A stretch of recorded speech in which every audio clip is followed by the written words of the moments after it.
going? Doing all right. I saw. So I know your ex handle is Pick Up the Sword Studios, right? Is the name next to it? I'm assuming that's your real name, John. Forgive me if you pronounce your last name for me. I'm sorry. Okay. Cool, man. Well, I'm excited to have you on. I don't know much about. Looks like your graphic novel. But the cover, my gosh, dude, your cover for this thing looks so sweet. Oh, nice.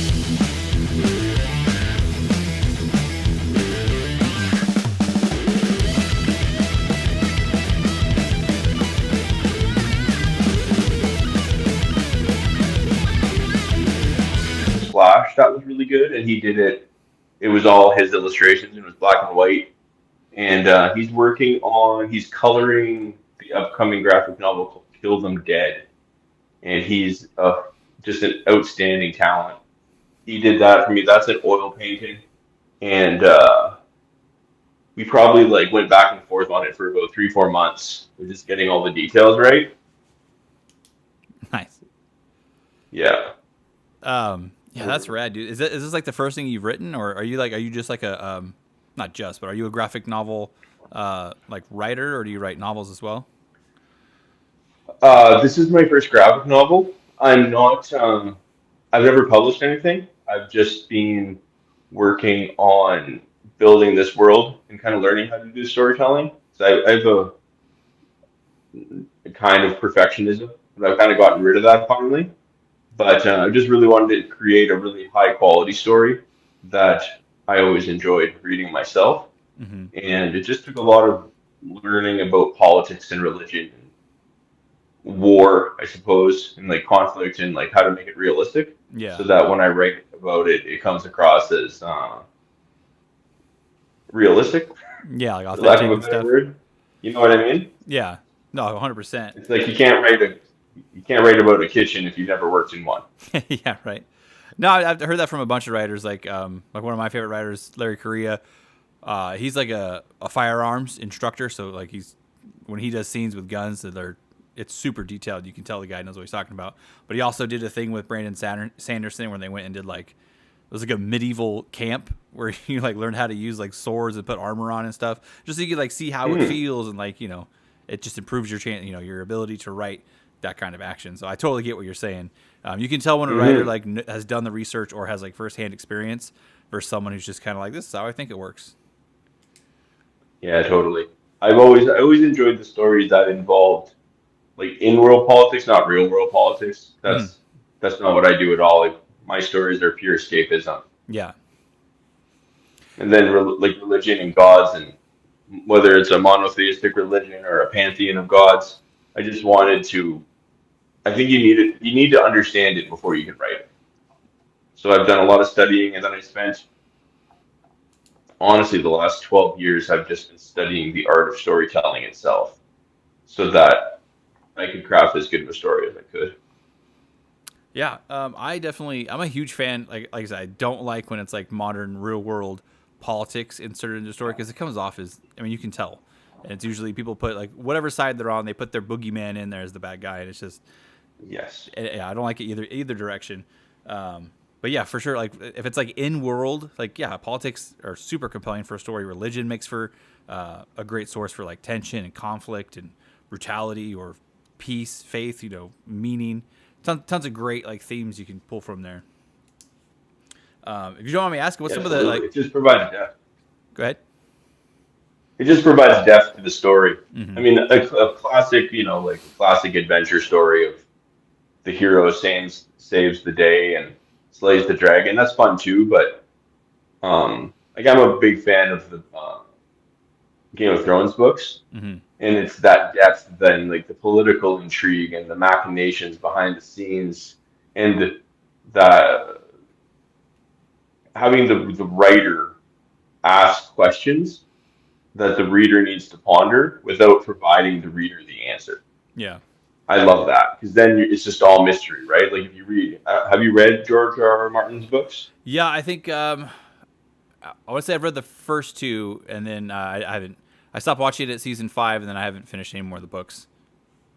Right. So he has, I don't even know how many storylines wide open at the end of the fifth book Yeah.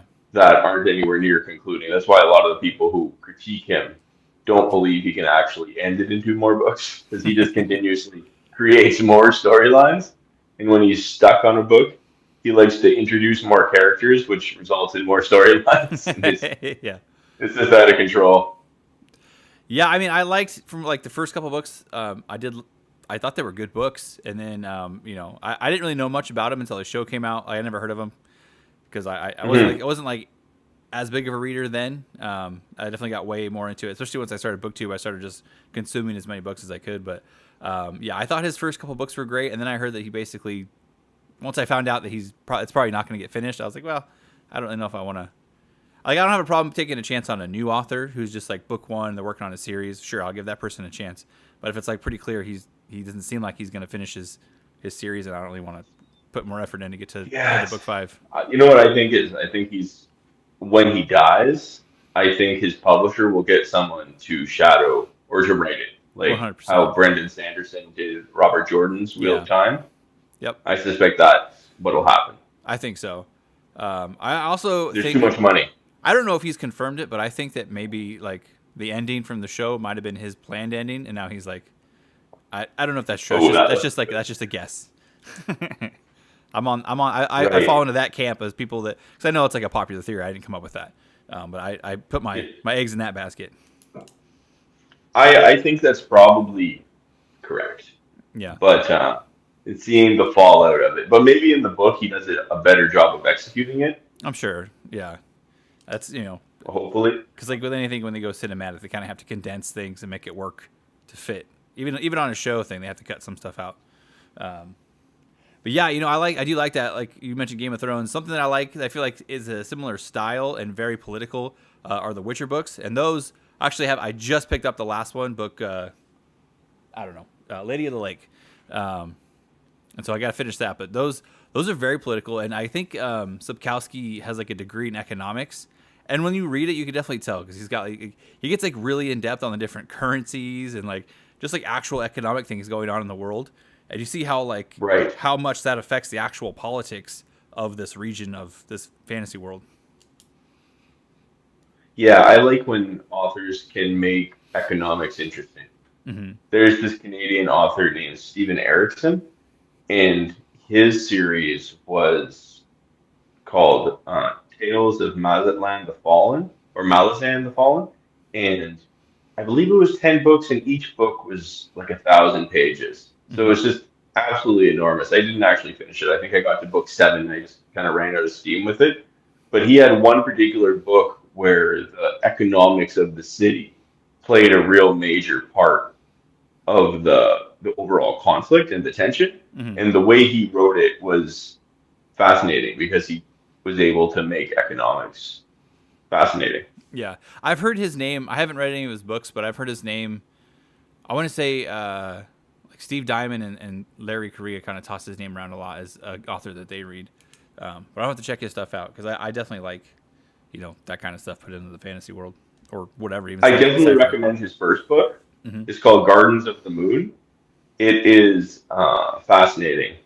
And the way I love to describe it is he essentially picks you up by your collar and drops you into this huge world that is fully realized, and it's sink or swim for the reader. Like the first time I started reading it, I couldn't, I was just like, this is too much. And then I picked it up, I think a year later, and then I got through about 7 books. But it's so big, and every book adds on more. And I think the second book has 2 characters or 3 characters from the first book in it. And everybody else is new, and it's a whole new plot, and it's massive. But he does a great job. He does a great job of it. Yeah, it's funny And now that his magic systems are interesting. yeah. Now that you mentioned that, that's actually the thing that they were talking about. They're like, yeah, Steven Erickson just throws you out in the middle of the deep end, basically. It's like sink or. I think they Oh use the word sink or swim. So that's funny. Yeah, that's definitely the guy that I have heard about. Um, yeah. you mind me asking what are some of the inspirations that you have for kind of your own story here, and I guess like what were you like researching, or like who were you reading, like what books were you checking out to learn all these things that you learned in order to craft this story, both like storytelling and um, history and stuff. Sure. Well, it's a huge answer. So I'm glad we have some time to discuss it. Because this is something I've been dreaming of telling basically my whole life.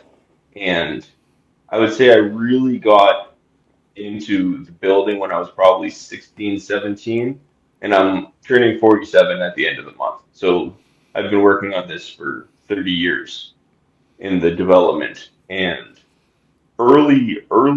writers who got me inspired to want to write were R.A. Salvatore. Have you ever heard of him? Yeah, I've got a few of the He Dritz trilogies behind me. Yeah, yeah. So when I was a teenager, like grade nine, I started reading him and fell in love with that epic fantasy and the big stories, Hmm. like just the concept of trilogy and like a trilogy of trilogies and just growing the world and everything. So he was a major influence for a long time. And then some of the Dragonlance books, like the Chronicles, C.S. Lewis, speaking of Chronicles, the Chronicles of Narnia, and then I started to in high school, I was also interested in history.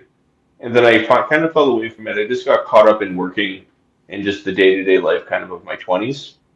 And I still had this dream of wanting to write, but I was just reading a lot of different books at the time, a lot of fiction.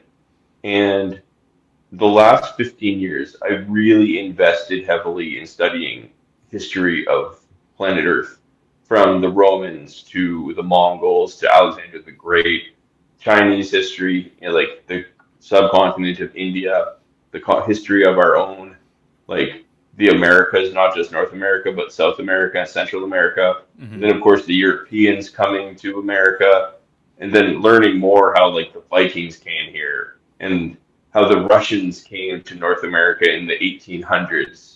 And the reason why California's Russian River is called the Russian River is because the Russians had a fort there, but they didn't consider it worth holding on to because there was like no beavers or anything like that. And then after they gave it up 20 years later, the gold rush was hit. And it's just like, wow, his like things change on one person's decision Yeah. in such an interesting way. Um, Yeah, I didn't know that about the yeah, Russians. so yeah, it's fascinating. I'm listening to this podcast. It's called the Empires Podcast on Spotify, and it's these two historian slash journalists, I suppose you could describe them. And their first season was on um, like East India Company India and all of the conflict that was born from that, which is live today, right, between Pakistan and India, Hmm. like potentially going to nuclear war with each other, which is terrifying. Yeah, it's But made some the great memes on X, though. I can tell you that. yeah, right. But their current season is the Russian Empire, and the last couple of episodes were actually exploring the war in Crimea, which is obviously repeating now with modern Russia. And they had, I forget, because they always have other so like really well-known historians who write books. And then they had this one guy who talked about like the expansion of Russia to the east. And part of that was them coming across the Bering Strait and not colonizing, but exploring and setting up some forts for trade, kind of like what they were trying to basically copy the East India Trading Company, but in America. And they dealt with the natives of Canada and the Americas, and they set up forts and stuff. But eventually, that's why they had Alaska, Hmm. was because they had come across, but they had actually gone all the way down to California and considered that their territory. But then they just didn't bother holding it. It's history. You just learn more and more. It's fascinating. But back to my influences. So obviously history, and then like our own world's mythologies. I've studied quite extensively. There's so many similarities between mythologies from different places that Hmm. I find that fascinating. So I've incorporated that concept into my own writing. Just as an example, um, the world that I've created has a Saturn like ring around it.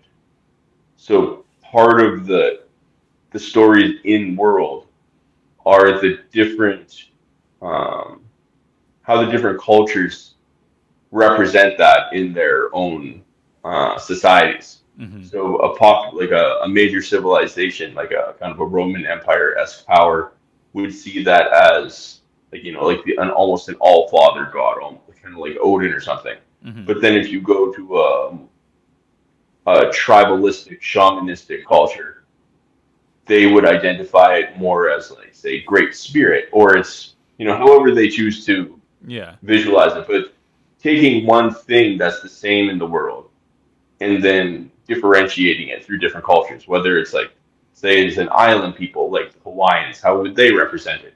Versus, the Mongols in the long, vast steppe, what would they think of that? Yeah. And then just kind of running from there. Yeah, that's an interesting like concept too. Because I'm assuming you've probably read some Joseph Campbell, because this sounds kind of like Yeah, of something course. that's kind of up his alley. Um, but The monomyth. yeah, it always kind of like makes me think of like that kind of speaks to the fact that like yeah, even though like we could be separated by thousands of miles by oceans, mountains, that idea that like our myths kind of end up aligning and being so similar kind of shows that like even though we're so separated as humans, regardless, like we're very similar. It's just like we're it's baked into our like psychology, whatever. I don't know. I always really like that notion, or the idea that yeah, we're more similar than we might actually be different. Definitely. I mean, you just look at well, there's two things that I find really interesting with our own world. That everybody has a flood myth. Mm-hmm. Like whether it's the people in like the natives in North America, I think it was like the concept of a war between the Thunderbird and the ocean. Mm-hmm. Like that's their obviously the people can research that and get into more depth. I don't know that one very well. But the Chinese have a flood myth. Obviously, in the Bible, there's a flood myth. And the Sumerians had a flood myth, which some people think maybe the Torah was inspired by Sumerian Mm-hmm. history, so that's where their flood myth comes from. And then dragons. Everybody has dragons in their culture, Mm-hmm. and some people view them as good, like Chinese and Japanese, and then other people see them as evil, like the Quetzalcoatl of Central American mythology. Everybody has this beast of overwhelming power that is almost deified by the culture Yeah. where it takes place in. That's something that I love to try to incorporate into the grand scheme of my storytelling. It's you don't want to like it's kind of you've ever heard of I think it's Taoist when you're pointing at the moon, but another person's pointing at the reflection of the moon in a pool, and you're like, no, the moon's up there, and the other person's pointing at the pool, saying, no, that's the moon, and just playing with that kind of perspective. Yeah. Yeah. Have you ever gone down any like crazy like conspiracy rabbit holes with the whole, especially like, so I watched this show called Dragons or Dinosaurs, and I don't know who made it, but I was like flabbergasted. It was such a like, so basically they were like saying that the reason there's so many dragon myths is because this was, I think it was a young Earth person that was like, they were making a documentary to support their argument. Anyway, they're saying that the dinosaurs were actually the dragon. They existed at the same time as we did, and that's why there's so many likewise myths all over the world. And then I watched the show on Netflix with I can't remember his name, Graham Elliott, I think. I know archaeologists hate the guy. Hancock, Graham Hancock. Yeah, Hancock. And he was basically saying like the human race is actually older than we think it is. So there's some people saying the world's younger than it is. He's saying the humans are older than it really is. I watched his thing and I was like, I mean, I'm not an archaeologist. I don't know the science behind it, but he didn't get answers. The archaeologists straight up won't talk to him. And I don't know Yes. what the point, if there's a valid reason for them not to, or if they're just like, they don't want to be challenged. I'm not here to speculate on that, but, His hypothesis is interesting. yeah, yeah. I'll say that. Mm-hmm. He has some evidence to it where you're like, maybe. Yeah. It's not a flat out no. And it's certainly fascinating to discuss. And as a writer, that's ripe, fertile ground to have stories come out of. Yeah, I mean, honestly, like it was, it makes sense for me for like all the different like flood, tales. The fact that there might have been Hmm. a scientific explanation of like a meteor hitting a huge ice shelf and causing a Yeah. massive flood. I don't know. I'm not willing to just say the guy's a kook offhand. Oh, for sure not. I don't go so far as like prove it, but because some things you just can't prove. Yeah, But it's definitely possible. Like that concept specifically, the asteroid hitting a giant ice field during an ice age, that would probably cause a really big flood. yeah, yeah. Did you watch that show by any chance? I keep shaking my camera. I don't think I finished it, but I watched some of the episodes, and it's really interesting. Yeah, And I've always been fascinated by the concept of Atlantis. And I think I was like 14 or 15 the first time I heard someone propose the idea that Atlantis either sank or there was a polar shift and the world literally like shifted on its axis, and that Atlantis is actually beneath Antarctica, and that's why it disappeared. yeah. And I I mean, maybe yeah. I I can't prove it. I kind of put my eggs in the basket of maybe there's a bunch of cities across, assuming that Graham, or I forgot his last name, Hancock, is correct, and we're older than we think we are, but there's a flood that kind of knocked us down a peg. Well, there's probably a lot of flooded, cities. Like there's that one, I think it's in the Bahamas. It's like they call it something in the road. It's like a bunch of like big blocks that are kind of like not machine, but crafted into like massive Hmm. stones, and they're laid out basically like a road. And then like in Japan, there's like these really perfect like 90-degree angle things, like huge. I don't know what the word for it would be, but like they look like giant stairs or pyramids. I Hmm. don't know, but like under the water. So I'm like, maybe there's just a bunch of sunken human cities that, you know, got And I mean, replaced. there could have been a huge ice age, right? When the seed levels were low Hmm. and people built close to the water. I mean, Yeah. like it could have happened for sure. And to have the sea levels rise and people were, if it was like planes. Oh, there's a fascinating thing very comparable to this. And this goes back to the Atlantis idea of, I think it's called the Doggerlands, and it's around England and France, where at a time when the sea was lower, there was all this exposed land. But then as the sea rose, it formed the English Channel. And if there wasn't Atlantis, it got ruined. I mean, historically, no, not archaeologically, but historically, they know that the Straits of Gibraltar once separated the Atlantic Ocean from the Mediterranean, like millions of years ago. Yeah. And eventually, when that eroded, the Mediterranean got flooded. Like that whole valley was flooded with seawater, and that's why we have a Mediterranean Sea now.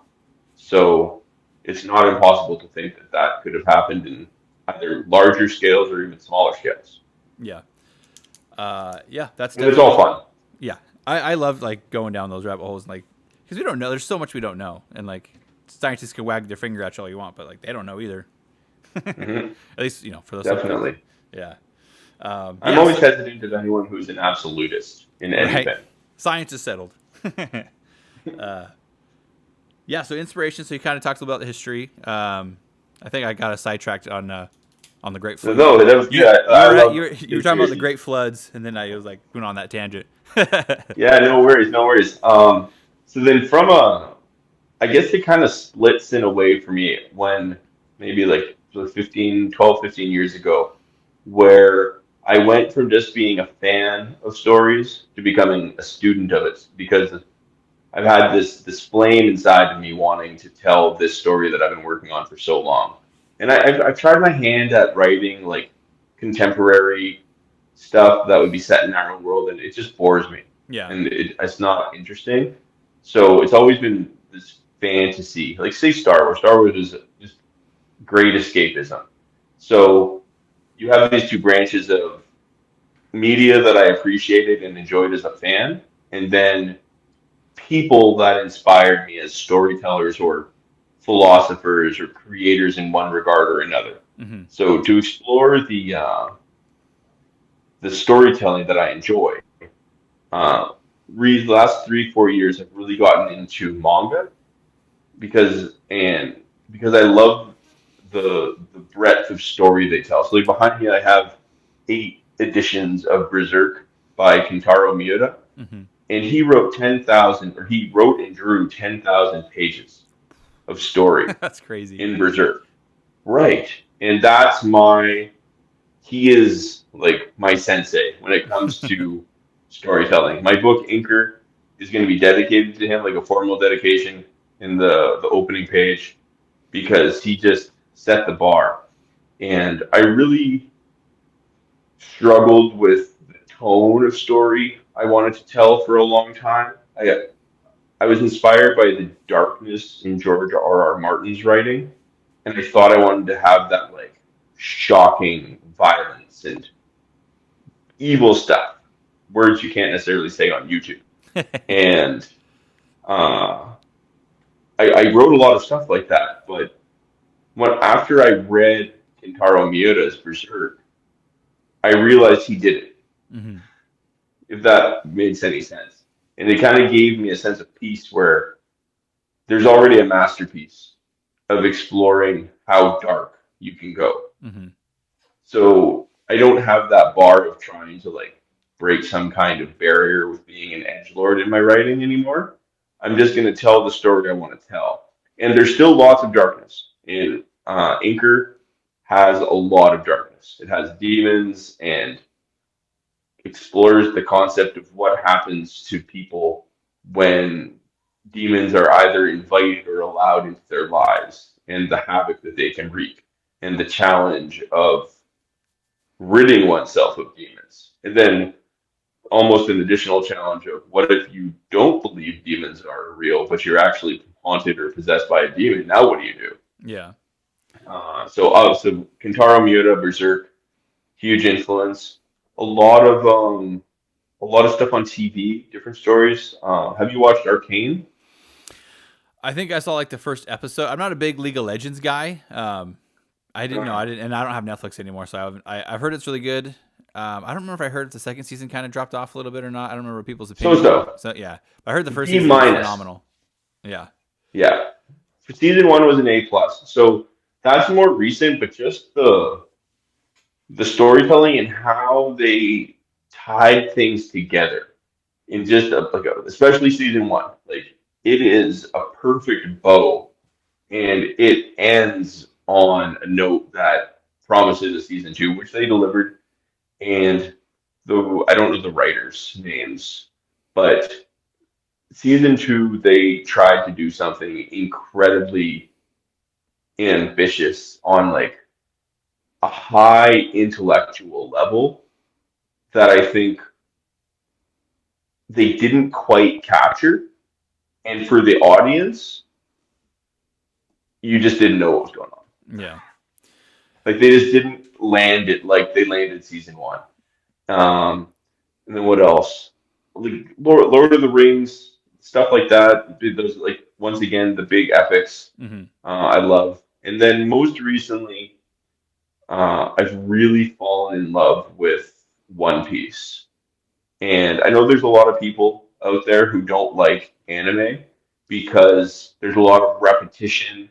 Like, because the opening will be showing you what happened in the previous episode, and then just the way they laid out. Because when you watch anime here, you're watching what would have had commercials in Japan.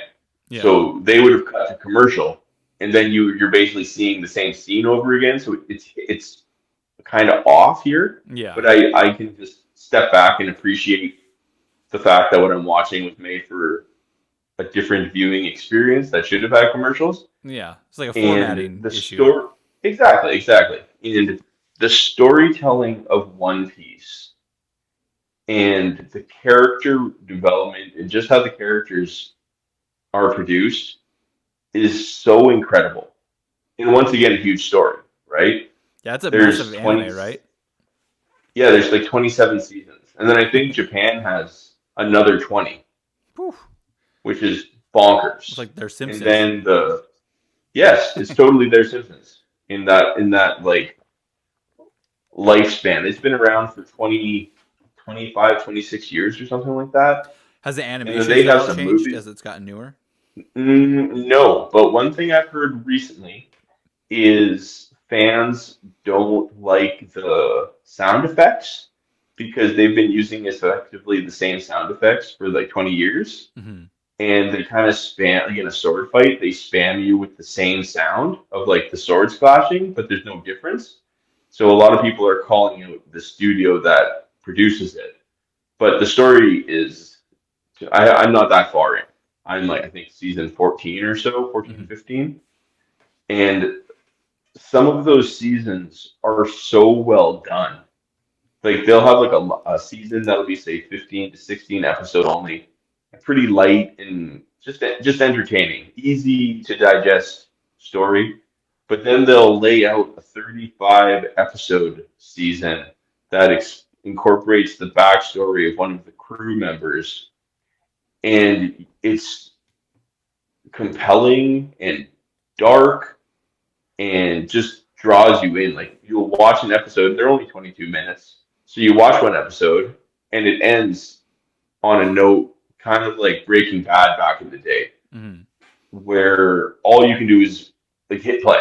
Like I'm watching the next episode. Yeah. And then I'm watching the next episode. And then all of a sudden it's 3 in the morning. And you want to watch one more, but you have to go to bed because work is coming. That's You how know, I think like I did that's an your all nighter on Sons of Anarchy. I was like, I can't stop watching it. I think I started. I think the I first haven't few watched seasons were that. out. What's that? You haven't watched I it? heard that it was amazing. Yeah, they were smart enough to like end. I think it has 7 seasons, and they probably could have drug it on, but they were smart just to like, okay, we should stop because like you can only get so Hmm. crazy. You know, like how much crazy stuff can this boxing Yeah. game do without like just being killed or arrested? Yeah. For sure. I like shows that conclude. I like stories like Walking Dead. That was kind of what happened to Walking Dead. It was just Hmm. making money, and they were like more zombies, right, and Yeah. more bad humans. Just keep going, keep going. But like the graphic novel itself had an end, and for sure in my own story there is an end, but it's distant. Hmm. I have a lot of story to tell before I get to that point. Yeah, speaking of Walking Dead, one thing that really, because I was a big Walking Dead fan when it came out, as like everybody was in the world, and I think I got to like season 5, and I was like, okay, I give up, dude. I can't. I feel like I keep dropping out of shows at season 5, but anyway, it was like there would be these long, slow, like huge parts of the season, and then there would be like a ramp up, and the ramp up parts were awesome, off the wall, crazy, cool, Hmm. and then it would go back to being really slow, and I was like, I can't do it anymore, dude. This pacing's like driving me crazy. I don't know how you felt Yeah, about I it, but that was definitely. me. Well, very similar to you. I loved the first seasons, Hmm. especially John Bernthal's character, Yeah, Shane. the Shane, yeah, and Daryl, obviously, and all those guys. Like they're all great, and it's very compelling. But the point that lost me, that kind of broke the illusion for me, was when Daryl and I forget her name, the blonde girl, the country girl, the doctor's daughter. Yeah, yeah, You know who I mean? yeah. I can't remember. Claire? Is it Claire? I can't remember. No, it doesn't matter. You Yeah, know who I mean. yeah. The So audience he had does. two daughters, right? I think it was Meg and then the blonde girl, Maggie, Beth. Is it yeah, Beth? Maggie. Maggie's the older one, and Yeah, Beth, maybe Beth. yeah. But everybody's separated, and Daryl is with Blondie, and they find a moonshine hut, and they both proceed to start pounding moonshine. And she's supposed to be a 17-year-old girl who's never had alcohol, and she drinks a mason jar of moonshine and gets emotional. Like that's the fallout of drinking a mason jar of moonshine for her. Yeah, And that's where I was like, I can't do it. yeah. That is the level of disbelief I can no longer suspend because this, 130-pound girl just drank ounces of moonshine and isn't just dying on the floor. Yeah. Yeah, dude. I mean, I was in the Navy for 6 years. I don't think I could throw down a mason jar of moonshine without being in some terrible pain. But man, I don't know. And like, I love zombies, and I think they're cool monsters. But like the walking Hmm. zombies, I even like walking zombies. But you're not taking if I'm just in a bulldozer or a tank, I don't even have to have a bullet. I'll just run over the mob of zombies until they're all squished. I'm not buying that they took over the whole. Even if, because like I know in the premises everybody's dead, and as soon as you die, you just come back as a zombie whether you're bitten or not. Okay, whatever. Still not good enough Hmm. in my opinion. I'm just not buying it. I couldn't not buy that premise that walking zombies completely wiped out the whole world. I don't know how you feel about zombies. Dawn of the Dead zombies, sure, they'll mess. Or World War Z, absolutely. Good luck surviving. Yeah, I guess it's like the concept of the horde Hmm. of zombies. That is the power of The Walking Dead. But I'm fully in agreement with you that if you're in a tank, Yeah, right. like a tank especially, because that's in the first episode where Rick finds a tank and Yeah, like crawls into it. Like, how did those guys get in trouble? that's what I'm saying. Why don't you just stay inside the tank? Go for a Yeah, drive. I mean, I guess you don't know that it's undead, but even then, um, yeah, I was always a fan of the horror of the ghoul in 28 Days Later and 28 Weeks Later. Yeah, The sprinting zombie is much more terrifying to me than the stumbling oh, zombie one that thousand walks percent. around. Yeah, 100%. And they're like, don't get me wrong, like the horde of zombies that's just coming at you unending. Like, give me a paladin who's channeling the light of God to like wade into that and just start incinerating those. And that's a lot of fun image that I love. But yeah, the walking zombie just isn't that scary. Yeah, I mean, I But get. I mean, really, Go ahead. The Walking Dead evil is actually the people, right? Yeah, It's people going out for people and not just being united. Because if people just work together, they'd probably solve the problem. But yeah, instead, you have evil men fighting each other and coming after the heroes. yeah. Because all the good guys end up getting themselves killed because they sacrifice themselves or whatever. Um, Yeah, I mean, don't get me wrong. I think walking zombies would do some damage. There's people that warning labels are made for. They'd probably get taken out. Like you said, like at first you don't really know what's going on, so maybe there's just this like lack of surprise. You let them get too close, but at a certain point, I feel like okay, we know what's going on. They bite you, you're screwed, or the dead people come back to life. Um, but yeah, so you mentioned you have demons in your story, and kind of play with the idea of like how would it look if you allowed a demon into your world? Are your demons like physical beings that need to be slayed, or are they more like spiritual, like supernatural beings that like influence you? Um, in my story, I've made a separation, and this is kind of D&D inspired between like devils and demons. Mm-hmm. Um, I see demons as almost like a spirit akin to The Exorcist, Mm-hmm. where they don't necessarily have a physical body, but they can possess and they cause trouble in that way. Whereas in the world of Trials of Gods and Men, which is the title of my greater story that Inker is set in, devils exist in the world, and they're a physical entity Mm-hmm. that are immortal, and they're they're inherently evil, but you can deal with them in a way that's different from demons because demons don't have a physical body, and they're, I don't want to say from another dimension, but they want to possess people, Yeah. and they have a almost a knowledge of what's coming. Like they serve something greater than themselves, whereas the devils are of this world. So they're invested in the world. So like the demons and devils don't like each other, but there's no concept of like the great war between hell and the abyss, Yeah. as in like classic D&D mythos. Yeah. Did you say the devils are immortal or mortal? Immortal. Immortal. Okay. Like they can be killed, but they won't die from old age. Gotcha. That's pretty rad. Kind of have like a tiefling vibe, except for the fact that they're immortal. Yeah, sure.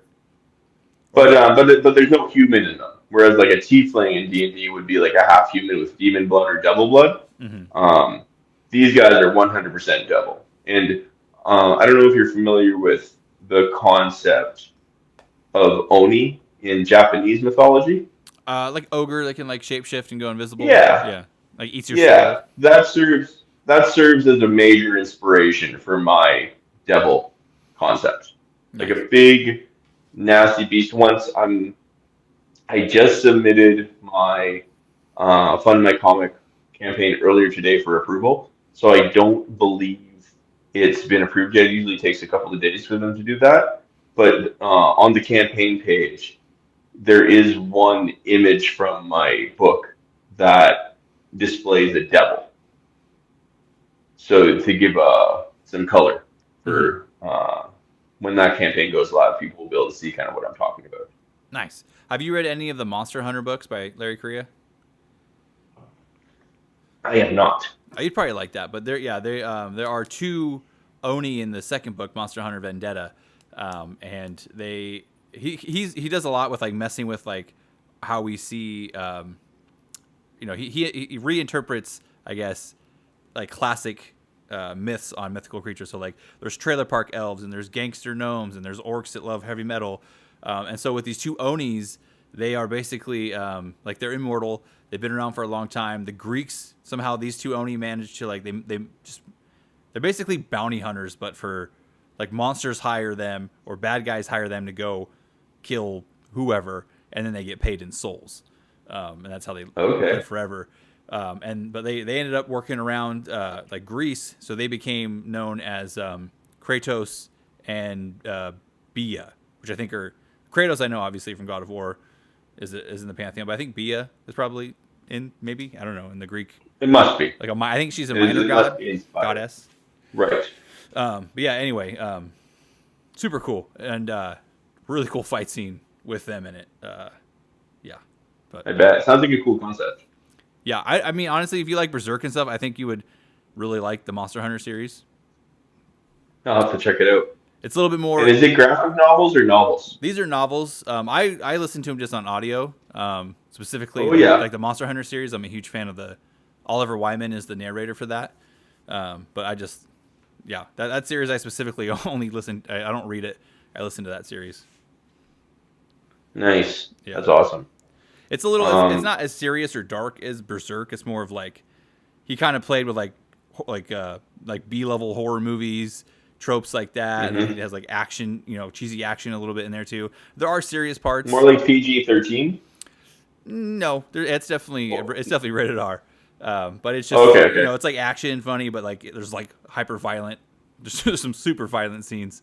So yeah, it's cool, man. It doesn't take itself like super serious, but there are serious points. I don't know. It's a weird mix of like jokey, but also dark and violent and serious. So it's a great series.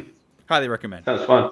Yeah, Awesome. yeah. If you like monsters, and I don't know if you're a gun enthusiast or not, but if you are, it's right up your alley. Oh really? Yeah. Nice. I've always been more the fantasy over guns or even sci-fi. Like some sci-fi is fun, but I've always enjoyed the concept of like swords. And then if you want that big damage, I lean magic Yeah. in my entertainment at the very least. This is kind of a mix. It's urban fantasy, so there is magic. There's like eldritch horrors. There's necromancers. People that like the necromancers have the craziest zombies. Like they like put like bears. They bring bears back to life and put like metal cages around their head and stuff. So you can't, dude. It's awesome. So there's That's magic, cool. but there's also a lot of. It's like a mix of magic and like tropes we know from like all the fantasy monsters are in there: werewolves, vampires. But then there's a bunch of firepower. So it's a cool mix, but Okay. yeah, I get what you're saying. I used to be like, I would only read fantasy, and now I'm much more like military sci-fi. I like sci-fi a lot more. I mean, I still love fantasy, but I've definitely shifted more that direction. Yeah, like I read Dune. I liked Dune, and obviously that's like a high level of technology with what they're dealing with compared to say like modern technology when it comes to weaponry. Yeah, And then Star Trek and all those kind of big major franchises that came out before, and it's definitely fun. But just ever since I was a little kid, I just loved like I guess sword and sorcery or Conan, mm-hmm. that type of genre. Yeah, same. I got started with Harry Potter, so I was like, it's got to have magic in it. If it doesn't have magic, and you know, I don't want to read it. So I was like that forever. Then I eventually got into other stuff. But yeah, I totally get what you're saying. So it's funny though, because I do enjoy uh, pirates in cannons. Hmm. Pirates in what? Um, In what? like cannons. Oh yeah, So yeah. like having like the cannons and gunpowder and like big launching big balls for whatever. Like, and that goes right back to the One Piece. I don't know how familiar you are with One Piece at all, but I know it's like a pirate anime, but I've never watched it. it's definitely magic and guns, but um, primarily cannons and like muskets and things like that. Yeah, like Black Powder. But then they'll have crazy technology for like one special unit, and you're just like, oh my god, what are they going to do now? Yeah. Yeah, I really like mixing like like a straight up fantasy, but then like I haven't read too many. It's something I've gotten to recently, but like I guess you call it military fantasy. Like Servants of War is one where like it's like World War I trench warfare, but then like ghouls come to the battlefield, start feasting on the dead, and if the body count gets too high, then like a portal to hell opens up, and like one side has these mechs called objects, and they're made from the husks of dead golems, and they're powered by ghosts. Dude, it's like so cool, man. And there's like wizards and stuff. Gosh, It's like hyper violent, but yeah, it's super rad. But it's like it's fantasy, but like, and that one specifically, it's like not Russia versus not Germany, basically, gotcha. right?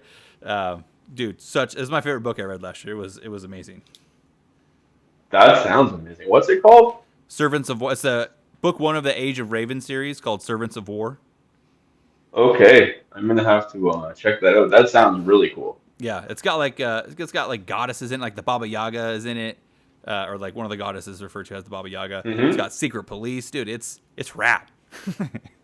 It sounds cool. Like that's like that concept of like politics and like religious concepts and just give me layers. Yeah, Make it complicated.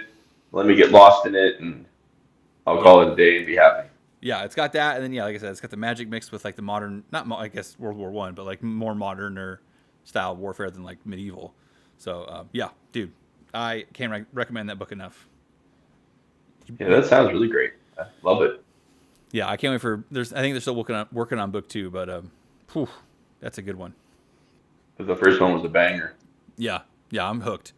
Super cool. Like okay, not to get sidetracked on Servants of War here, but so basically when the pilots are inside, so only like really big soldiers or you can even qualify. Like you have to be a certain height to even like because you have to like get into it and actually move it around. So you have Right. to be a big dude or a big woman. And there are female pilots. They call them pilots. I can't remember if they call them pilots or not, but operators, whatever. And so like they'll basically walk across no man's land, right? It's trench warfare, trenches on opposite sides, and then just feel the dead in between. There's nothing out there. But the objects are invincible, so they walk across. And so they'll have a team of guys behind them that'll try and like they'll like go out and like get things out of the way, like debris. Because if they trip, it's like impossible to get them back up. They're so heavy. Um, Mm. and like the reason those guys don't get killed when they go out in front is because the object produces like a magical barrier force field. So like they're protected as long as they stay just behind that barrier, which they can't see. Hmm. So they have to kind of just gauge like, okay, I think I'm close enough that I'm not going to get my head blown off. Unless you're like a wizard, then you can actually see the magical energy, but regular people can't. But the caveat is because obviously, like, how would they not just clean beat the crap out of their enemy if these invincible machines? Is the more damage that these machines deflect, the hotter it gets inside the mech. So they gets like scalding hot inside. So they have to like jump out, and then guys are carrying like water buckets behind, like throwing water inside. And so like the only strategy to really like not get murdered by these is just to pour as much ammo and Power. firepower into these Uh-huh. objects, so they get basically smoke the pilots out before they reach your trench. And then yeah, so when I the love that weakness. yeah, it's That really is cool. perfect Hmm. because you don't want it unstoppable. Otherwise, there's no story. Yeah, and then when these pilots get like burns and stuff, they go to this like witch that does like this crazy like tattoo spell, and they get these like custom tattoos that like form to the burns and like kind of like tell a story that has to do with like how they got those Neat. burns from the battle. Yeah, That's cool because my inker incorporates magical tattoos. Uh, dude, I think you'll like it. and You'll like it. It sounds really neat. I love it. Yeah. Um, oh yeah, and the unit, the objects belong to are called the wall, so that's cool too. Yeah, Okay, sweet. that's my pitch for the Servants of War that I didn't write, but I just love a lot. Yeah, well, it sounds like amazing. I'm Yeah. gonna definitely check it out. I have a couple of books lined up that I'm gonna read that were recommended. I have the first two by Patrick Rothfuss. I don't even remember what they're called, but a guy I know recommended them, so I picked them up. But I haven't been able to sit down and take the time to just read them. He's But another like George R. R. Martin, right? He's a pretty big name dude. Is he hmm out? Is he another it's one that been hasn't years. finished? Yeah, hasn't finished this series. Yeah, he's got. I think he's only got one more book to go, but it's been something like 10 years or something. Um, I'm hoping for my own work to I'm challenging myself once Inker's done and I can lay into getting into my next story, which is going to be some novels because it's just more affordable to produce a novel than it is to produce a graphic novel. Yeah. I'm going to challenge myself to try to work um, like the big mangakas work, where they're producing a certain amount of pages every week. Or for me, it's going to be more of a word count. Workout. Yeah. And whether I produce it and then do it only as a novel or an e-book, but then I'm kind of playing around with the idea of releasing it, like say a chapter a month or maybe a chapter every 2 weeks, and then have it on some like Substack or Patreon or some platform like that, Hmm. where the audience will be able to follow along because I have the story and I know how to tell it, and I don't want to chase perfection. Like I said earlier, similar to how it seems Patrick Rothfuss and George R. R. Martin are getting stuck in the weeds and not able to complete their story. Yeah. Like I really want to complete my story, and I think I could get it done in the next 10 years if I really pound away. And then on top of the main story that I want to tell, I have a few graphic novels. Now that I've done one, it's kind of almost like tattoos, where you get one tattoo, you want to get more. I have a high like a mythology graphic novel that I want to produce, and I've got an artist agreed to the project, but he needs probably 2 years or so before he could even begin to work on it because he's busy with some other projects. But I pitched him the concept of it, and he's all in and is looking forward to working with me to produce this book, and it will be fire. And what the whole point for me now is the whether it's a graphic novel or a novel, it's all serving the same story of trials of gods and men. Hmm. And it's kind of a dream. Like say I won the lottery tomorrow and had $100 million in the bank, I would produce all my stories as a graphic novel. I would just get a team and be like, let's go. Unfortunately, I haven't won that yet. So I'm going to focus on the novels because I can get those done quickly. And I have a great editor, Daniel P. Riley. He helped me with Inker, and he's been very complimentary of it. He gave me lots of great feedback. It wasn't, just a pat on the head and got paid. He gave me lots of like great feedback. You need to change this, do that. But then I sent back the edits, and look, I by the time I sent it to him, I had already done 10 drafts of it, and then even then, since he did it, I've done some more revisions because this is my first graphic novel, and it's been a unique learning process. So I would send the script away for the art, and then when the art came back, it would change what I wanted the characters to say on the page. Because all of a sudden the page or the art was telling the information that I thought I wanted to have conveyed. So I just kept revising and polishing. And it's finally at the point where all the art is in, and I've done my final revisions. And my letterer, shout out Domo Arc of 656 Comics, Hmm. he's knocking off the final pages even as we speak. And it's a really good story. I like to try to keep things simple, and we have a rule in our house where something is either not good enough, it's good enough, or it's better than good enough. And Anchor at this point is better than good enough. Awesome. So I'm keen to just put it down and start the next creative endeavor. And I'm just going to start selling Anchor because it's the book itself is only being released in hardcover, and just as a piece of art in and of itself, it's incredible. But then you have this 72-page story in it that has been in development for 18 months. And the protagonist of the story, Kintaro, is someone who's been pacing around my head for 15 years, waiting to get out. And the whole magic system has been evolving in my mind to a point now where I'm fascinated by it, which I think is a good sign where what I've created fascinates me, that Yeah. I find it entertaining. Because that's what I want. I want to provide something to the reader that I would love to read. It's kind of like I used to be a chef. So all the food I make is for other people is what I would want to eat for myself. That's kind of my philosophy when it comes to cooking. Yeah. And that carries on into my writing and the world building and everything. I want to create something that like there's no like all the politics and stuff you see in social media nowadays and like all the bickering. I don't want any of that in my story. It's Hmm. purely, and even as a person, if it's if it's rude, I'm not interested. I just want to entertain, and I want people to pick up my book and all my stories going forward and be able to just escape. I don't want to like try to hit you over the head about some point Yeah. that some other political party in our own real world would be talking about. I want to just take you away and give you a little break, whether, and I believe that people will be able to read Anchor a few times and still enjoy it and catch hidden nuances that I've built in.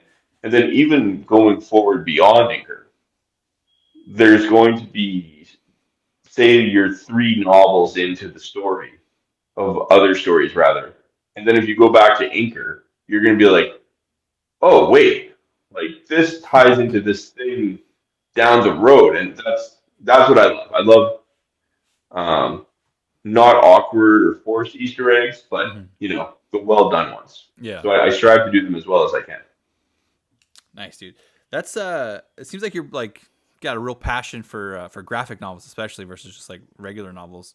Is that have you always been like way into more like the like I don't know if it's I definitely don't believe this, but like do people like look down on like the because it's an image? Because for me, I love I absolutely like you said, I love the art in like manga, like tattoos. Like I'm a pretty tatted up guy. Actually, Yeah. got that one in Japan. It was like a dude like did it with a needle or like a bamboo stick or whatever.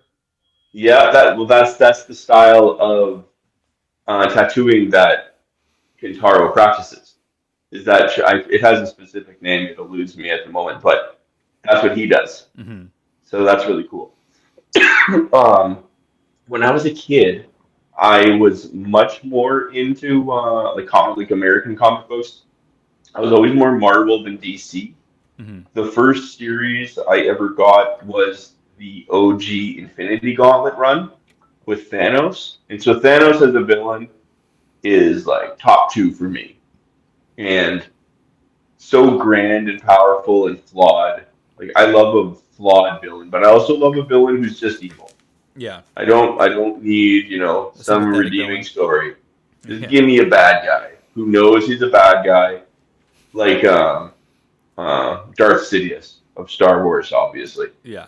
Like he's just evil. He Just give it to me. I just likes don't I being don't want to bad. learn that, his dad touched him when he was a kid, so now he's, this way. No, he's bad. There's some people in the world that are just evil. Yeah, honestly, I haven't read the comics with Thanos, but like I know I've heard I'm like I'm aware that like his reason he wanted the stones wasn't to combat galactic climate change or the lack of resources. It was to, you know, he wanted to flirt with death. He was like, "Hey, girl, like I'll kill everybody for you. What's up?"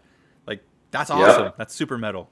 it is. And what's great, because it's even more in depth than that.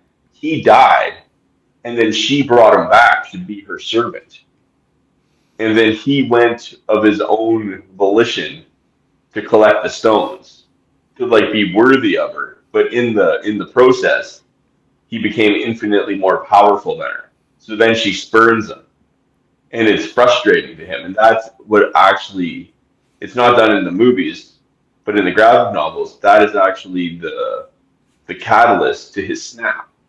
Was that because he in the comic book he has Mephisto as his kind of wingman, Mm-hmm. and Mephisto's always whispering in his ear, and Mephisto says to him, "Well, like my lord, you haven't promised to kill half of the population of the universe. Like, of course she spurns you." And Thanos goes, "Oh, I'm such a fool. Of course, my love. I apologize." Then he snaps, and then everything goes crazy. And like the books are great because you get the all the visuals of like Captain America is in Avengers headquarters, and then Hawkeye and Cersei disappear, and he's freaking out. And then Peter Parker, or Spider-Man, sorry, he's like above Times Square, and he's like, "Oh, I caught a couple of muggers, and it's a busy night, and tomorrow I got a deadline to do for Jonah Jameson." And then all of a sudden, he's just like, my head, because his Spidey sense is going crazy, Yeah. and like he almost blacks out, and then he opens his eyes, and half the people are gone, and people are freaking out, and that leads into I forget if that's book two or book three. I think that's probably the end of the first book, and because it's a 6 book series, it's so good. Is that just Yeah, is it just called the Infinity Gauntlet series? yeah, Yeah. yeah. You know what? Let me. I think I have it right here. Give me 1 second. All right. Yeah, I refer to it all the time. It's still my favorite. So that's the original cover, and What year like did that come out? everybody in it, 92, I think. Oh, okay. So you got like Silver Surfer plays a huge role, who wasn't in the movies, obviously. Adam Warlock plays a huge role. Doctor Strange. And the episode or the fourth book. Let me just hold up the cover because it's so good. Um, that's the fourth. It's just him Nice, dude. solo in the middle of space, and this is where all of the assembled superheroes of planet Earth go to attack him in his base in outer space. And like everybody takes their best shot at Thanos, and he just mops the floor with them. Yeah. Super Is fun, super fun. does he appear in other like besides just the Infinity Gauntlet series? Because I've heard there's like Yeah, one he where he will. fights the Hulk, and like even though he beats the Hulk, he doesn't want to like. He's like, just avoid that guy. I've heard that. I haven't read Yeah, it. he's well because there's obviously like modern Marvel versus like Marvel in the '70s. Hmm. Thanos was a reoccurring villain in some different stories in the '70s and '80s, but then this is kind of like his moment because before Infinity Gauntlet, he was also involved in trying to find or possess the Cosmic Cube, which is just another artifact of almost unlimited power in the MC in the Marvel universe, Hmm.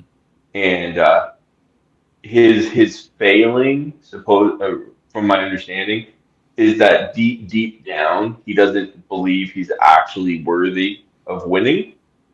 So that's his like fault. Yeah. Whereas in the moment of actual ultimate victory, he makes a mistake, and that's what happens in Infinity Gauntlet, and it's in its own way, Yeah.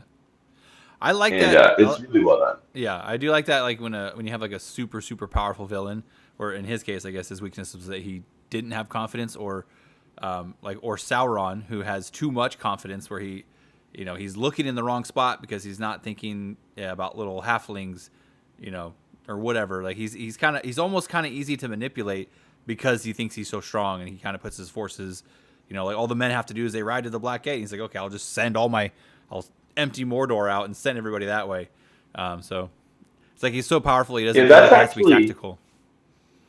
that's actually kind of what happens in Infinity Gauntlet, where he becomes so omnipotent he abandons his body, and Hmm. he becomes. Are you familiar with Eternity Uh, in Marvel? So he's basically like the universe, and hmm. he's drawn as like space. So he's got planets and stuff in them, like stars. Yeah. So that's what Thanos eventually becomes because he's defeated everybody. but he's left his body behind and the gauntlet. Someone up and takes it off his body, and everything's undone. It's like his one mistake. He makes the one mistake, and he just doesn't think to do anything with his body when he's won. Yeah. And he's got it all. And he's done it, and then he's defeated. Yeah. I guess I don't know what is so for Inker, like what I know you said there's some demons in it, there's devils in it, and there's like a cool you have your own magic system, and you have like the ring, like kind of like a Saturn ring around your planet. But what's like the premise of Inker? The premise of Inker is our hero Kintaro is a guy in his like kind of mid 40s, like myself, and he's living a quiet life in the imperial capital of the city, Cloud Peak. Plays a major role in future stories, but for Inker, that's where he's located. So it kind of gives a bit of an urban fantasy to my story because it's all set in the city. Mm-hmm. And in the ash can, which you'll be able to see on my Fund My Comic page, I've included the ash can as part of the campaign. Um, a mysterious woman comes to him after he's finished with a client and says that she wants him to do his magical inking on for her, not necessarily on her, but for her. Mm-hmm. And it's just a really weird interaction. And the idea is effectively like a past demon has found him and is trying to manipulate him to use the secret magic of creating magical ink. And the yeah, I don't want to say too much because it'll kind of give away the story, but she wants his unique magic, and it alludes to secrets that he possesses and secret knowledge that he doesn't want to share with just anyone. Mm-hmm. And this character who shows up in his window insinuates that she knows more about him because he's just kind of operates as a regular guy who happens to own a tavern and does some tattooing, and some of them are magical, but nothing crazy. And it's he gets caught up with the demon effectively. Mm-hmm. That how a demon can ruin your life, and he has to deal with it. Is he a combatant? Like, does he know how to fight? Does his tattoos give him powers? His tattoos give him powers, and he has like some monastic like Shaolin monk training. Oh, cool. Yeah. Those like hand to hand versus I kind of just thought maybe he'd be like a samurai or something, but it's like kung fu style fighting. Yeah, I mean like the monks have weapons. Yeah, that's true. But I would say like his greater strength outside of his knowledge is that he possesses incredible discipline. Mm-hmm. And he's largely unshakable. Like he's quite stoic.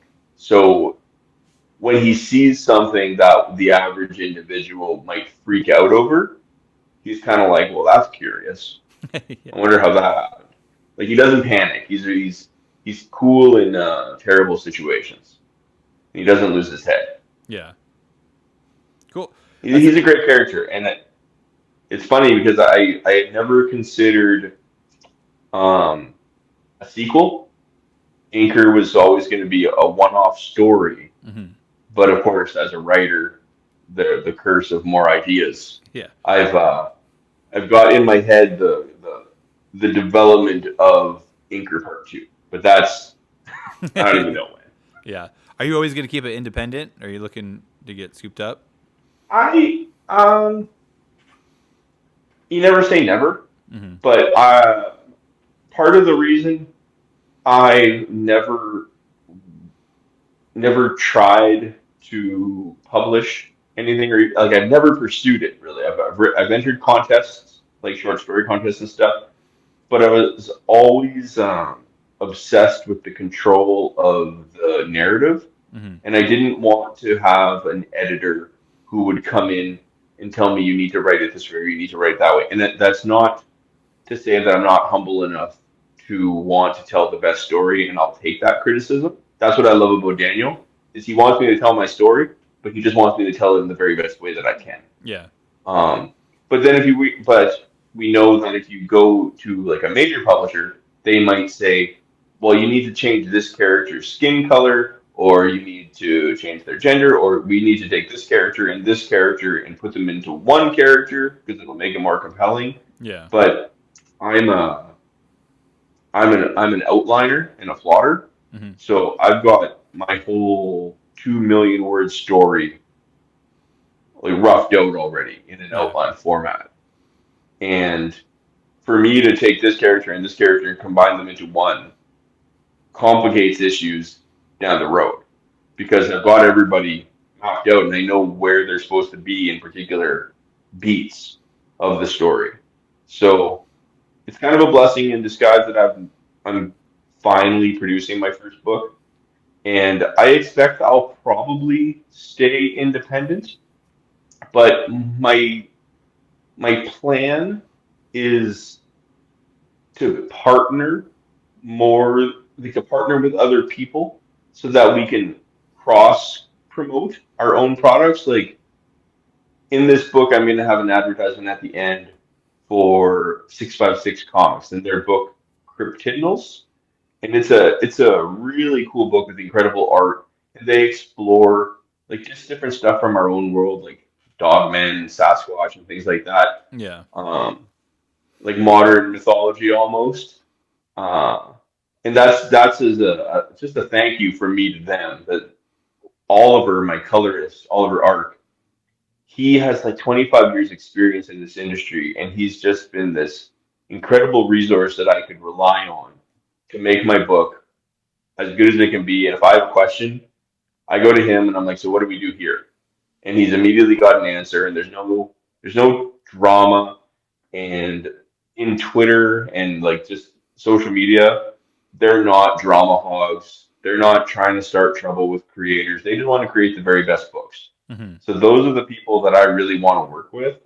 And I believe that if I can help raise someone up, they'll do the same for me. So the more creators I can collaborate with, whether it's I hire someone to do a print or I find someone who's interested in co-writing with me, we'll just all rise together. That's really my goal. And just I don't want to be negative. Like I've lived that life. I'm almost 47. Like I'm 47 at the end of the month on the 31st, and I'm out of patience with that nonsense. Mm-hmm. And if you're a good person, and like I understand sometimes you lose your temper on social media. It's easy, right? Because there's Yeah. always someone who's trying to goad you, trying to get you to say something stupid. It happens. But if you have like a podcast or like a YouTube channel where all you do is talk shit, I'm not interested in that. I'll come on to your show and tell you about my book, but I have no interest in engaging in the so and so said. Like everybody goes after Eric July. I'm like, as far as I'm concerned, Eric July is a really successful businessman. Yeah. I don't know anything about his books. I don't read them. They don't interest me. But congratulations to him for being as successful as he did, as Yeah. he is rather. Yeah. But I have my vision, and I know where I'm going. Mm-hmm. And a lot of my life has been a struggle to understand how to walk the path I wish to walk and kind of like, almost to be the man that I wish to be. Mm-hmm. But like I have little kids, and I know who I want to be in their eyes. I don't want to be a guy who's on YouTube going like, "Can you believe so and so said this or did that or whatever other nonsense." Those guys can all do what they want to do, but me, it's all about positive. I don't want to be rude. If someone comes at me on Twitter about something I say, I'm like, "Well, hey man, thanks for your perspective. That's really interesting. It gave me something to think about." And what's really funny is when you do that on Twitter, they don't reply. Yeah. Right. I know a lot of times I'll like on some videos I'll just be like, "Yep, thanks for the engagement." I'll leave it at Yeah, that. exactly. That's it. What else are you gonna do? Yeah. I'm not like life's too short. I'm not going down rabbit holes with people. Like if you find my book great, awesome. Thank you for your support. If you don't, thank you for your time and the perspective. But the train is moving that way, and that's where I'm headed. Yeah. Yeah, specifically about Eric July, I haven't read any of his stuff, but like, some of the stuff I see people react to, and I'm like, what? Why he gets so mad about it? Like, either it's good or it's not good. Exactly. Like, if you don't like it, don't buy it. Like, okay, whatever. The only time that I get The mad about way, like what someone's making is if they've taken over an IP that I like and they've kind of just pooped the bed with it. That's the only time I get like, if you want to just make your own thing and I don't like it, great, whatever, I don't care. that's a great perspective, and I railed against like Disney Star Wars, but I've also come to an acceptance of a reality that everything ends and everything great is turned to ruin. Yeah, Like Rome fell, everything falls. And to expect that a work of fiction, if it's you gonna give last it to the forever. wrong people to be in control of it, it's going to become rotten. Like maybe if George Lucas didn't sell it and he was still at the helm, Yeah, maybe it wouldn't have gotten bad, but maybe it would have. He's still a billionaire elite dude who's gonna like try to serve the masses, yeah, with a story, and he's gonna try to probably follow popular trends. Though to be honest, Star Wars wasn't that in the beginning. hmm Um, I have some different thoughts about Star Wars. That it's, I think he inadvertently almost made a religion out of it with the Force yeah, and that concept because it's so inspired by Buddhism that it's not even a new religion. He's just repeating a lot of concepts from Buddhism yeah, that I think a lot of people a higher level would see that as a threat because people were literally saying like, "What's your religion?" and people would put on a census, "I'm a Jedi."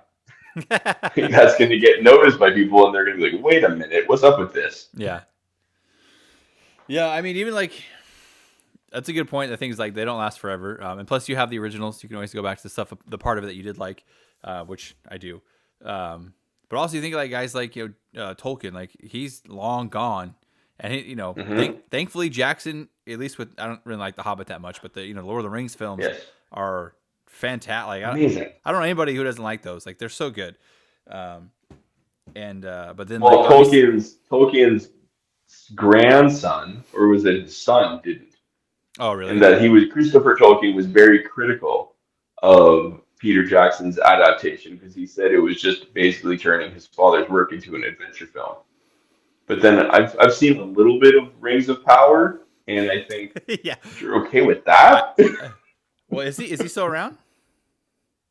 I think it's the grandson.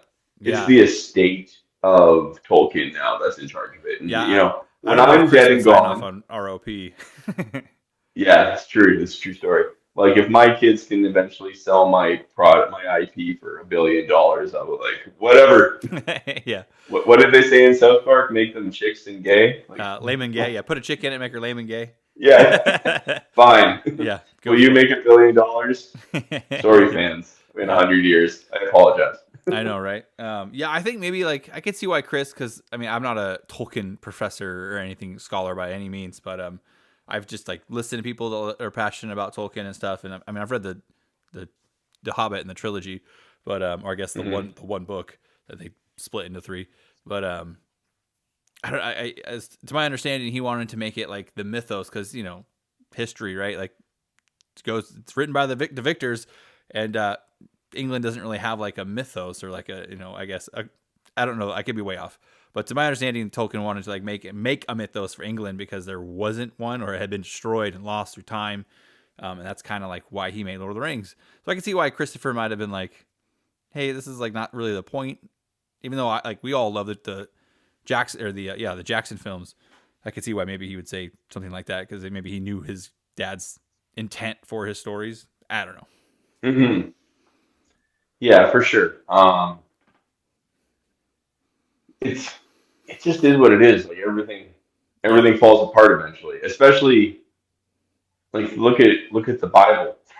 There's so many denominations and different yeah, interpretations different and translations and stuff. books that weren't included in the King James edition, but if you go to Ethiopia, they have their own Bible that incorporates different stories, like the book of oh, what's his name? The book of Enoch. Hmm. Like in Ethiopia, that's the thing. And so like the concept of the giants, the Nephilim, and like the Nephilim. angels. Yeah, that's right, the Nephilim. Like in Ethiopia, they consider that true or as part of the story, whereas in Western like European Christianity, it's not because it's not in the Bible. So who knows what's right? It's much like our previous conversation about how long have people been around. Yeah. Who knows? Yeah. I have you ever played? Are you a big gamer? Do you play many video games? I have over my life. I try to not now because it just eats up my time. Yeah. Especially because I'm a big fan of Civilization, and Civilization is the most giant time eater of almost all video games. Yeah. But I love Skyrim. I can play Skyrim kind of anytime. I've got a guy that I'm just like every now and then I'll pick it up and I'll not try to like grind away to get a little bit more experience. And then the other game I really love is Ghost of Tsushima. I haven't played that, and I really, really want it. Just like it looks amazing. Everything I've heard about it, it's so good. If you do get the director's cut, because it has Iki Island also. Iki Island is incredible, but it's hard as heck. So if you choose to go to, if you pick it up and you go to Iki Island, like complete the first two acts of the main game before you go, because you want to go to Iki Island at a certain power level and have some tricks up your sleeve. Yeah. Otherwise, you go there and you're just like, oh my god, this is so hard. Yeah. Ugh. Yeah. How about you? What games do you like? I'm kind of got all over the place. I'm a big fan of shooters. So like I grew up, I played a lot of Halo, hack and slash. So like Skyrim, I played the crap out of Skyrim. I like the Souls games like Dark Souls, Bloodborne, Demon Soul. The Demon Souls remaster is fantastic. But yeah, I play mostly shooters now just because they're easy to pick up, put down. I don't have to like. There's not really. I guess some of them have good stories. But like Helldivers 2, like on Saturday night, I might just hop on with my buddy. But I think the reason I asked you is because you mentioned Nephilim, and some of like one of my favorite like action games are the Darksiders games, and you play so in that the four horsemen of the apocalypse are Nephilim. It's a really cool like twist Hmm. on mythology. Like in that, the Nephilim are half demon, half angel, and there's like this thing called the Charred Council, and there's like this pact between like humanity, hell, and heaven that like there's gonna be like a final war when seven seals are broken, and basically one of the angels like wanted to start the war early and go like start messing up hell, so he came up with a plot, broke the seals, but then like reforged them. But the horseman war like sensed it, and he came down. It's a huge issue, but anyway, yeah. So the four horsemen are in the film in that, and it's a Oh, okay. super Neat. fun action game. Neat. Well, I mean, the Book of Enoch is fascinating. Um, it's very like dark and interesting storytelling in that book of the Bible. I just need to step out for a second. My phone's almost dead, so I want to grab a charger. But I can still hear you because I got my Okay. earbuds in, so we can Okay. keep chatting. Well, actually, I gotta. Uh, I'm about to head out here in a second because I gotta go put my kids to bed. So if you're, oh, okay. Well, then if we're gonna wrap it up, then I don't need to bother with that. yeah. It's usually around 8 o'clock. I gotta start going back in and helping the wife. We got three kids, so Got it. and we got one of them is a Oh 3 month yeah, that's a handful. I got two, and two is busy. I can't imagine being outnumbered. old. Yeah. Yeah, we talked about it, and I was like, whatever. We'll pull the trigger on being outnumbered. I Sure, really why wanted not? to, and then honestly, it's not because our oldest is 5, so it's not that bad. She kind of does most things on her own now, anyway. So, and sometimes she Yeah, even helps out. that 5 is a good age. 5 is a good age. They really if you're parenting them right, they can be quite independent and capable. Yeah, Uh, our kids we're trying to grow titans, so we let them fall and hurt themselves often because in that there's really valuable lessons for them to that fish we say fish around and find out because if we curse in front of our kids, we're always accused of needing to buy them milkshakes because that's kind of a standing agreement we have, and it can get really expensive. And I used to work in kitchens, so I already have a bad mouth. I think Yeah. I'm 50 milkshakes in the red already. Yeah. I honestly like I was a mechanic and then I was a sailor. Um, but I feel like my wife, who's just a she's a PA, more educated than I am. She's got a worse mouth than I do, which is impressive. Uh, yeah, we just kind of I mean we I don't know, we're not like parenting experts, but we like follow the pediatrician. Like these are the the benchmarks they should be hitting. I never babysitted. I was the youngest, so we went and got a book for potty training. My kids hit 2 years old. And that before they're 3, I get them potty trained. Do all the things. So I think it's working. Yeah, definitely. They can brush their teeth. Yeah, They can perfect. go potty on their own. My daughter figured it out at 18 months on her own, and she's Nice. the younger one. Yeah. And you're just like, oh, Yeah. okay, Yeah. let's My go. my son picked up a lot. Like I showed him once, and then he just like basically started doing it. My daughter took more time to kind of get her to Well, go up. every kid's different. Yeah, so it's so crazy how different they are. It's true story. Yeah, definitely. Yeah, but hey, man, this was I had a great time. I'm definitely excited. Where can we like find your information about your inker? Like, where can people pick it up at? Okay, so you can pick up the Sword Studio. You'll find me on Twitter and Instagram. I don't have any other social media yet. I do have a YouTube channel, but I haven't really done a lot on it. I'm planning to do some more stuff on there. The campaign is going to be on Fund My Comic. I really appreciate what those guys are doing in regards to creative freedom. So I know like Kickstarter and Indiegogo have some censorship stuff that they're doing, and that's not like if they want to do that, that's fine. Mm-hmm. But I appreciate the opportunity to allow art to speak for itself, and I embrace the idea of you let bad ideas come out so that they can be exposed. So I really appreciate Fund My Comic for that. So that's where I'm going to be running this campaign. For people who don't necessarily want to go that route, they can also find me on PayPal for payment, and that's my name, John William Wosachuk, or I think it's Trials of Gods and Men. But there should be a link in my Twitter bio that people can find it. And Anchor is worth it. It's a little costly. It's $100, but that'll include shipping. And there's some perks that'll be coming along with it. That's all going to be listed on the Fund My Comic campaign once it goes live. It might even be live right now if they've approved it. I can't imagine they won't. And it's 72 pages. It's a one standalone story. There could be a part two for sure, but for the time being, it is a complete story. And all the funds raised in this book will help me develop the Trials of Gods and Men even further. I'm already chapters deep into my first novel that is going to be taking place in a completely different part of the world.